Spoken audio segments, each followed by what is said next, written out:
بسم الله الرحمن الرحيم. أنا هو إنجنير أسد عبد الله الكتيري أكس كمبني اللي جوبا انتربرايز ريال بدر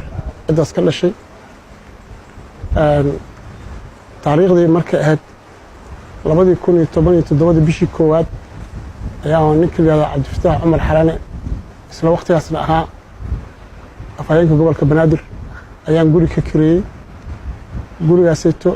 سجوا حقيقة من دلالة من كاس دلالك أيام حير من كان قولي أبانو مزولة من دولي ومزولة هان أن قولي ككري وحان ماركتا كلا قرنا هشيس بش سلح بلاد العقد والبحية جانوري أو 17 إلا إياه جانوري بش لحد جونيور أو بحية وحي كدن بي هشيس كانوا waxaa in lix bilood u bixiyo wixii ka dambeeyay inuu lacag bixiyo uu diiday inuu guriga iga baxana waa diiday soo markaa power family iyo power dawliga ama shaar dawlad iyo adeegsanay marka waxaan ka dacweeyay degmada Cabdicasiis bishii lixaad ayaa waxaan ka dacweeyay oo bishii toddobaad oo sanadkii naga tagay 2017 ayaa waxaan ka dacweeyay degmada Cabdicasiis guriga xaafadda Cabdicasiis ku yaala gudoomiyaha degmada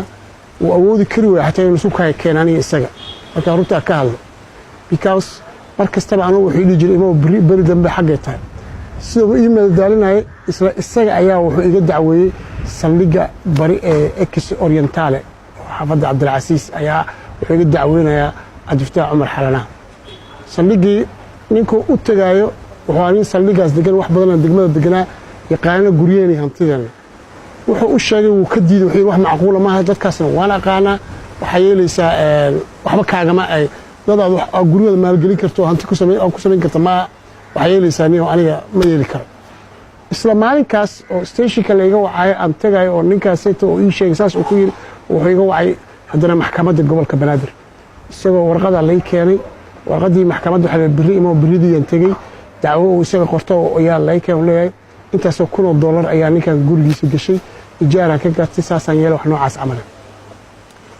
ninkii oo garsoorka ahaa wuxuu yiri okay waa aragay wixii uu arkay wixii ka soo jawaabay markaa kasoo wuxuu yiri guriga documentiskiisi ii keen maalinkaas talaadan joognay khamiista documentiskii oo wadato iyo guriyihii hantidiina wakaalada u haysata keen wixii aan soo qaaday ciidamo oo ii sheeg oo ciidamadan oo baawarkan oo ii sheeg Cabdibilaahi Soomaaliya aan wato ayaa ii imaaday anigu marka guriga ka soo baxay gaariga ku horgooyeen macala computerkayga mobilkayga way iga qaadeen ma bant waa iga tageen waxaan ku tagay maxkamadda aan tagay maxkamaddii wuxuu igu dhahay wax macquul ma la imo document sura isla markii hadalkan kala dhaafay isla markii saa igu dhacday degmada Cabdicasiis meesha la jiray Ex Mama Khadiija ayaan wargeliyay special nin la yiraahdo يوسف حندبي ومركز أمني هستي أيام يوسف wuxuu isii jawaab ah ma aha yiri aniga baabuurteeda baabuurka tilmaamtay iyo noocaas ma aha yiri baabuurteeda way joogeen wax noocaas igu qanciyay waxaan u tagay garsoori waxaan garsoori asaas wax igu dhaceen saas arinta wuxuu yiri aniga war badan mar waxaaga soo raasay ninka wax ku dacweysay ninkan attacking noocaas igu sameeyay even hatta guriga sabrloogiisa isaga ayaa haysto ma fahamtay waan soo baxay waxaan imaaday Allah musta'an anoo arinta halkaas ii marayso ayaa hadana CID da laga wacay sayga dacway CID da nin yaado Maxamed Xuseen Sanleere oo cornel ah isla markaa isay xataa guriga deganaan jiray ayaa ilaa amka kiiska loo geeyay isagii kiiskii markuu arkay wuxuu dhahay orniga waxa yeelaysaa waxaan aqoon fiican u leeyahay waxa yeelaysaa arintan iska dah ninkaas sida xaqa u kala baxa wuu ka diiday kiiskii wuxuu ninka aniga kalsooni kuma qabo waa laga wareejiyay nin kala loo dhiibay oo liyaado Cabdifataax Shaati kiiskii uu soo gooyay isagii wuxuu u hanjabaaday wuxuu igu hanjabaaday inuu dilay haddana hawshan ka hari waay and then haddana labadii sarkaal oo hawshaas wado CID da ayuu haddana hortooda ku hanjabaaday oo yiri waa dilay ninkan ayagii waa ii sheegeen qoraalkii taqriirka soo qoran dhaleedika taqriirkii qoran waxaan leegeeyay الله مستعان محكمة قبل كبنادر قيبتان حيرالينتا نيك هذا قبل كبنادر محكمة قبل كبنادر كأه gudoomiyaha ayaa markaas wuxuu ka ahaa kusime oo ii sheeg xeer ilaalinta oo ii wacay waysaan wuxuu bridii baan imaaday bridii markaa imaaday wuxuu marqaatiyaashaada wixii aawo macala dalaalkii marqaatiyaashii iyo nimankii guriga markaan dayactiraya joogay oo dhisan ayaa imaaday wuxuu yidhi waxaas inuu warkooda ugu dhegaysan waaye af buuxu wuxuu igu dhahay kiiskan ilaa ani mar damba kaa waco mala soo hadal qaadi karo waay igu wacaysaa mar dambaan ku haddaan taaganahay taqriirka CID-da waa kana ninkan wuxuu igu sameeyey wax kasta cadayntooda waa ku haya wuxuu yidhi ninkan hala xiro aniga ninkii dalaalka ah yidhi hala xiro waxaan dhahay ninka la yidhaahdo muuse dalaalkii waana la xiray waana la kaxiyey markaan dhex sii marayna lambar 4 x equatora marayno ayuu telefoon ka soo daba diray wuxuu yidhi iska sii daaya kiiskaanaytana ma ka hadli kartaa laygu lahaa waa kama hadlin kama aamusin ma ka harin waxaan u tegey generaal liibaan yarow aan u tegey generaalka wuxuu yidhi okay maxamed haddii nio dulul ma dhici karo yidhi bal waa ogaayna arrinta oo isoo raacay wuxuu ila yimaada xafiiska xeer ilaalinta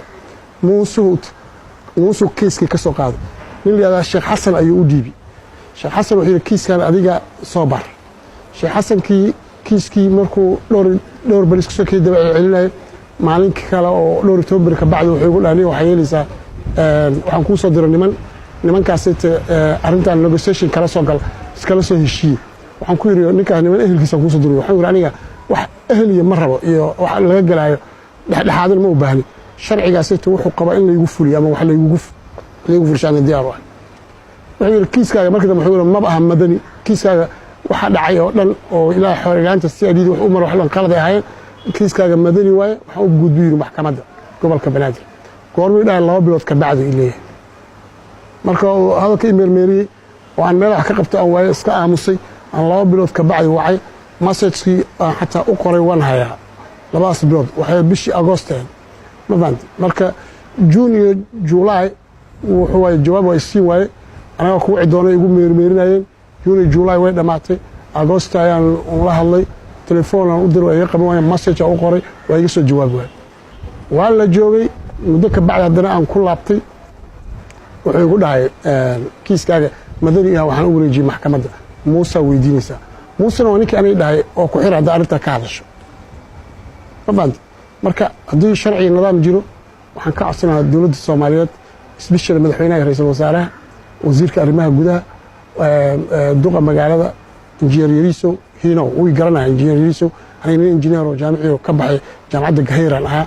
ninkaas waxaan ka codsanayaa in ninkaas sharci nagu kala saaro ma fahanti guriga hal la tago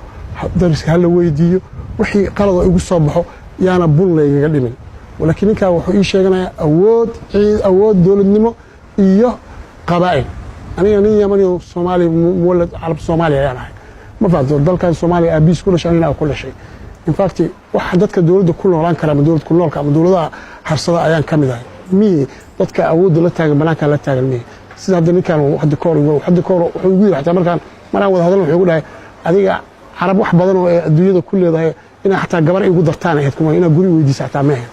oo igu yiri marqaatigeedan waan hayaa 3 nin oo waaweyn oo muqdaro islaam ummat maxamed ayaan u hayaa haddii islaamnimo jirto dowladnimo jirto nabad iyo nolol waxaan ka codsanayaa ninkaas in sharciga Ilaahay nagu kala saarto iyo sharciga dawliga oo u yeelo qawaaniinta u taala dalka intaas ayaan codsanayaa waxa kale oo ii weheliya tahdiidka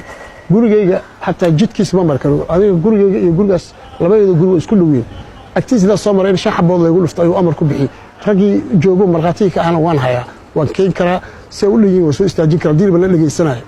ahaan sida Muuse ii galay hadii aan wada dhageysanaa hadii lahayd waa keen karaa waana imaanayaan waana kitaabka Ilaahay xataa kaga bixina la mari karaa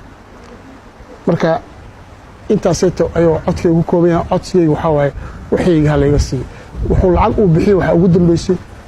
June 17 up to now 1 penny kama hayo gurigeena uu iska haystaa marka haday dowladnimo wanaag iyo sharaf jiro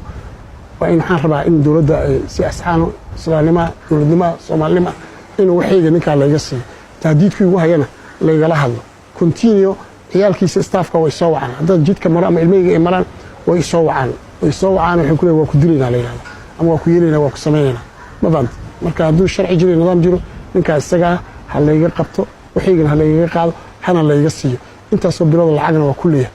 marka ala guri bishii wuxuu kiraysan $250 up to now ma bixin June 17 to now wax shilna kama aan hayo wixii waa u baahanay gurigeyga waa u baahanay almost duu sharci nidaam jiro ninkaas laga saaro especially ra'iisul wasaaraha khaasatan ra'iisul wasaaraha duqa magaalada iyo wasiirka arrimaha gudaha iyo taliyaha ciidanka booliiska aad iyo arintaas aad kaga codsanaa haday jirto Soomaalnimo iyo ay jirto wax la yiraahdo ishaq isxaaq dhowrid iyo sida ay ku qudbayaan ay ishaq madaxda Soomaaliyeed haddii exactly wax ka jira wax laga qabanayo dad badan oo kale looga qabtana waan arkay hadda aniga intaas wax u aamusan media uga hadli waaye waxa way xataa engineer yariiso aniga hadda kor waxaan ku kulanay stadio Conis waan u sheegay xataa si faaca u wada hadal u sheegay nin buu igu reebay ninkii emeeri oo ii suurtoobaysay laakiin haddii aan la kulmi lahaa waa isdhihi lahaa inuu injineerku wax ka bedeli lahaa marka sidaa darteed waxaan ka codsanayaa dowladda iyo madaxda sharafta leh Soomaaliyeed inay arrintaas wax iga dhahaan khaasiyan ra'iisul wasaaraha wasiirka arrimaha gudaha taliyaha ciidanka booliiska taliyaha CID-da waa ogeen korneel la yiraahdo Maxamed Xuseen Sandheere waa ninka taqriirka xataa inaa maartay soo qoray taqriirkiina waan hayaa ninka la yiraahdo ishaq xeeliyadii joogay degmo ay joogay maxkamadda ninka Sheekh Xasan xataa warqadii qaar kala reebay waxba ka kala dhiman maalintii ma fahanti kadib wuxuu leeyahay hadaa waxyaha soo buuxi warqadaas ka maqayn maalintii aan warqadii kiiskooda complete ay CID soo wareejiyay ninka soo wareejina waa nin isla hadda ka shaqeeya xafiiska gudoomiyaha maxkamadda Cabdifataax Shaatiyaal hadii ilaahay ka cabsanayn Soomaaliya waa la weydiin karaa intaas uga baxay. Assalaamu calaykum wa rahmatullahi wa barakaatuh.